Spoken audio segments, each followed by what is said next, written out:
एक समय की बात है। मीनापुर नामक छोटे से शहर में मनोज नाम का दर्जी रहता था। उसकी पत्नी मंजू, उनका एक बेटा और एक बेटी थी जिसका नाम आकाश और आंचल था। मनोज और उसकी पत्नी दर्जी का काम करते थे। कुछ समय से उनका दर्जी का काम ठप हो गया था, जिसके कारण वे बेहद गरीब हो गए थे। उनके पास कपड़े का केवल एकमात्र आखिरी टुकड़ा ही बचा था।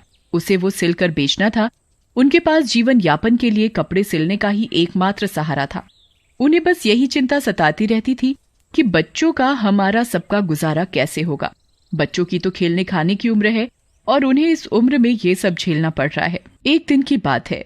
माँ, कुछ खाने को दो ना, बहुत भूख लगी है। मंजू रसोई में जाती है और बच्चों के लिए कुछ खाने के लिए देखती है। खाना इतना कम था कि आकाश और आंचल का ही पेट बड़ी मुश्किल से भरता। माँ, जल्दी लाओ ना, बहुत जोरों की भूख लगी है। हाँ हाँ, अभी देती हूँ। और मंजू आकाश और आंचल को खाना खाने को देती है। माँ, थोड़ा और खाना दो ना, और भूख लगी है, मेरा पेट ही नहीं भरा। बेटा, आज इतना ही खाना है, खाना खत्म हो गया। आकाश और आंचल दोनों ही थोड़ा खाना खाकर ऐसे ही सो जाते हैं। मंजू मनोज से कहती है, ऐसा कब तक चलेगा? बच्चों के खाने खेलने की उम्र है, बच्चों को इतनी सी उम्र में ये सब झेलना पड़ रहा है। क्या करूं? इतनी हालत खराब हो गई है कि कुछ समझ नहीं आता। अब तो कपड़ा सिलने के लिए भी थोड़ा सा ही कपड़ा बचा है। कल उस कपड़े की फ्रॉक बनाकर बाजार में बेच आऊंगा, कुछ तो पैसे मिलेंगे। और मनोज ने रात को अपनी दुकान में जाकर कपड़े की कटिंग की और उसे रख दिया। उसने सोचा कल सुबह आकर मैं कटे हुए कपड़ों को सिलकर बाजार में बेच दूंगा। फिर वो अपने घर चला जाता है और वो पूरी रात सोचता रहता है कि घर का खर्च कैसे चलेगा। और सोचते सोचते उसे नींद आ जाती है और वो सो जाता है। रात को दो भूत दामू और जामू मनोज की दुकान के आगे से जा रहे होते हैं, तो वो मनोज की दुकान की खिड़की खुली देखकर दुकान में घुस जाते हैं। वो देखते हैं कि दुकान में कटा हुआ कपड़ा रखा है और सिलाई करने का सारा सामान। अरे, ये तो कटा हुआ कपड़ा रखा है। हाँ, क्यों ना हम इसकी फ्रॉक बना दूं। दामू और जामू दोनों भूत कटे हुए कपड़े की फ्रॉक सिलकर रख देते हैं और दोनों भूत सुबह होने से पहले दुकान से चले जाते हैं। अगली सुबह मनोज अपनी दुकान में काम करने के लिए जाता है तो वो देखता है कि जो कपड़ा उसने रात को काट कर सिलने के लिए रखा था, उस कपड़े की तो फ्रॉक बनी हुई रखी है। तभी उसकी दुकान में उसके बच्चे आकाश और आंचल आते हैं और कहते हैं, पापा, स्कूल की फीस देनी है। मैडम ने बोला है अगर तुमने स्कूल की फीस नहीं दी तो तुम दोनों भाई बहनों का स्कूल से नाम काट दिया जाएगा। पापा, मेरे स्कूल की ड्रेस फट गई है। मैडम ने बोला है कल नई ड्रेस पहनकर आनी है। ये फटी हुई ड्रेस पहनकर नहीं आनी है। अगर मेरी स्कूल की ड्रेस नहीं आई तो मैं कल स्कूल नहीं जाऊंगी। ठीक है, मैं कल तुम्हें नई ड्रेस दिला दूंगा और तुम्हारी स्कूल की फीस भी दे दूंगा। तभी मनोज का ध्यान उस फ्रॉक पर जाता है जो उसे दुकान में सिली हुई मिली थी। इस फ्रॉक को बाजार में बेचकर कुछ तो पैसे मिलेंगे, जिससे खाने का कुछ सामान तो आएगा। और वो बाजार चला जाता है। बाजार जाकर वो फ्रॉक बेच देता है जिससे उसे अच्छे दाम मिलते हैं।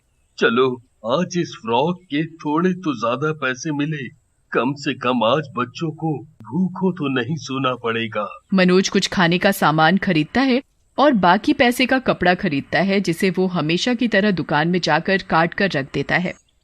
रात को दोनों भूत दामू और जामू मनोज की दुकान की खिड़की खुली देखते हैं और कहते हैं, अरे, आज फिर दुकान की खिड़की खुली हुई है। ये कहकर वो दोनों दुकान में घुस जाते हैं और वो देखते हैं कि दुकान में कटा हुआ कपड़ा रखा है और सिलाई करने का सारा सामान रखा हुआ है। जामू, देखो ना, यहाँ तो कपड़ा और सिलाई का सारा सामान रखा हुआ है। हाँ, क्यों ना हम इस कपड़े की कमीज बना दें। दामू और जामू कपड़े को सिलकर एक सुंदर सी कमीज बना देते हैं और फिर वो दोनों सुबह होने से पहले दुकान से चले जाते हैं। उनका ये सिलसिला यूं ही चलता रहा। दोनों भूत रात को आते और कपड़े सिलकर रख जाते। अगले दिन मनोज अपनी दुकान में जाता है और अरे, ये इतने सुंदर कपड़े, ये इतने सुंदर कपड़े किसने सिल दिए? अरे वाह, ये कपड़े तो बहुत ही खूबसूरत हैं। इनकी तो दाम भी बहुत अच्छे मिलेंगे। मैं आज ही इन्हें बाजार में बेच आऊंगा। और मनोज बाजार जाकर कपड़े बेचता है। भैया, ये फ्रॉक कितने की है? 500 रुपए की। भैया ये फ्रॉक मुझे दे दो। जी अभी देता हूँ। और वो औरत मनोज से फ्रॉक खरीद लेती है और उसे फ्रॉक के अच्छे पैसे भी मिल जाते हैं। मनोज उन पैसों से घर का कुछ सामान और कुछ कपड़ा खरीदता है। मंजू लो, ये कुछ खाने का सामान है, कुछ खाने के लिए बना दो। जी अभी बनाती हूँ। और मंजू खाना बनाकर बच्चों और मनोज को खिलाती है। मनोज भी हमेशा की तरह अपनी दुकान में जाकर रात को कपड़े की कटिंग करके रख देता है कि सुबह आकर कपड़ा सिलकर बेचूंगा, और वो अपने घर चला जाता है। और रात को दामू और जामू फिर मनोज की दुकान के आगे से जा रहे होते हैं। वो दुकान की खिड़की खुली देखते हैं तो दोनों दुकान के अंदर चले जाते हैं। देखो ना दामू, आज भी कटा हुआ कपड़ा रखा है। क्यों ना इसकी पैंट कमीज बना दें? दामू और जामू दोनों कटे हुए कपड़े की पैंट कमीज सिलकर रख देते हैं। और अगले अरे मैंने तो सिर्फ कपड़े को काट कर रखा था, पर कमीज कैसे सिल गई?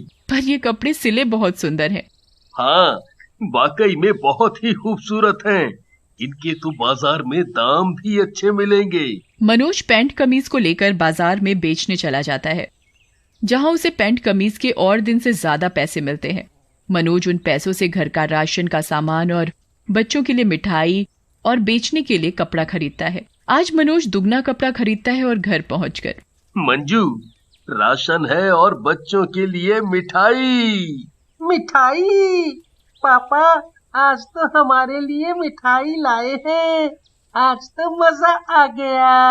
और मंजू भी बहुत खुश होती है। क्या बात है, आज तो आप घर के लिए खाने पीने का सामान और बच्चों के लिए मिठाई लाए हो। हाँ आज उन कपड़ों के सही दाम मिल गए थे, वो कपड़े थे ही इतने सुंदर। अच्छा मैं दुकान जाकर सुबह के लिए कपड़ा काट के रखाता हूँ। कल सुबह आकर इन्हें सिल कर बेचूंगा। और रात को फिर दामू और जामू मनोज की दुकान में आते हैं और देखते हैं कि रोज की तरह आज भी कटा हुआ कपड़ा रखा है। इससे तो आज मैं बहुत ही सुंदर ड्रेस बनाऊंगा। मैं इस कपड़े की सलवार कुर्ती बनाऊंगा। दामू और जामू दोनों भूत कपड़े सिलने लग जाते हैं और वो दोनों भूत बहुत ही खूबसूरत कपड़े सिलते हैं। कपड़े सिलकर दोनों भूत सुबह होने से पहले दुकान से चले जाते हैं। और अगले दिन मनोज और उसकी पत्नी दुकान जाते हैं तो देखते हैं कि आज 2 जोड़ी सुंदर सुंदर फ्रॉक बनी हुई रखी है। मनोज और उसकी पत्नी फ्रॉक देखकर हैरान हो जाते हैं। अरे वाह, इतनी खूबसूरत फ्रॉक, मैंने तो इतनी सुंदर फ्रॉक कभी नहीं देखी। हाँ ये तो बहुत ही सुंदर हैं, मैं इन्हें बाजार में ले जाकर बेच आऊंगा। और अगले दिन मनोज रोज की तरह अपनी दुकान खोलता है तो आश्चर्यचकित हो जाता है। वो देखता है कि आज फिर किसी ने कपड़े सिलकर रखे हुए हैं। वैसे तो उन्हें अब किसी चीज की कोई कमी नहीं थी और उनके जीवन में धीरे धीरे सुधार आने लगता है। फिर भी वो हमेशा सोच में डूबे रहते कि आखिरकार रात में आकर कौन हमारी मदद कर रहा है। देखो ना, ये रोज रोज कौन हमारे कपड़े सिलकर रख जाता है। हमें रात को दुकान में आकर पता लगाना पड़ेगा कि कौन हमारी मदद कर रहा है। तुम सही कह रही हो, हमें आज ही रात को पता लगाना पड़ेगा। और हमेशा की तरह रात को कपड़ा काट कर दुकान में रख देता है और मनोज और उसकी पत्नी एक अलमारी में छिपकर बैठ जाते हैं। तभी वो देखते हैं कि दुकान की खिड़की से 2 भूत अंदर आते हैं। मनोज और मंजू पहले तो भूत को देखकर डर जाते हैं और दोनों अलमारी में बैठे चुपचाप देखते रहते हैं।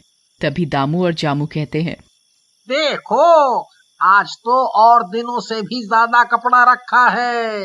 हाँ आज तो और दिनों से भी ज्यादा कपड़ा रखा हुआ है। मैं आज इस कपड़े से बहुत ही सुंदर शादी का जोड़ा बनाऊंगा, लोग देखते ही रह जाएंगे। मैं इस कपड़े से शादी की ओढ़नी बनाऊंगा।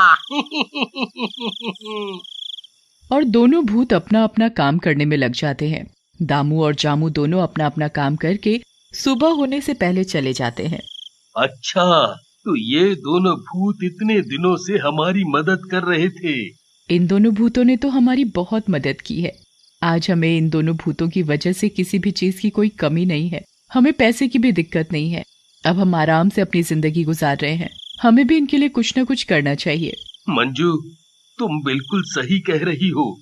अब हम इनसे कोई कपड़ा नहीं सिलवाएंगे और ना ही रात को दुकान में कपड़ा काट कर रखेंगे। इन्होंने हमारे लिए इतना कुछ किया है, हमें भी इनके लिए कुछ ना कुछ करना चाहिए। मैं कल रात को इनके लिए अच्छा अच्छा पकवान बनाऊंगी। और मैं इन दोनों भूतों के लिए सुंदर सुंदर कपड़े बनाऊंगा। अगले दिन मंजू मनोज से कहती है, आज बहुत काम करना है मुझे।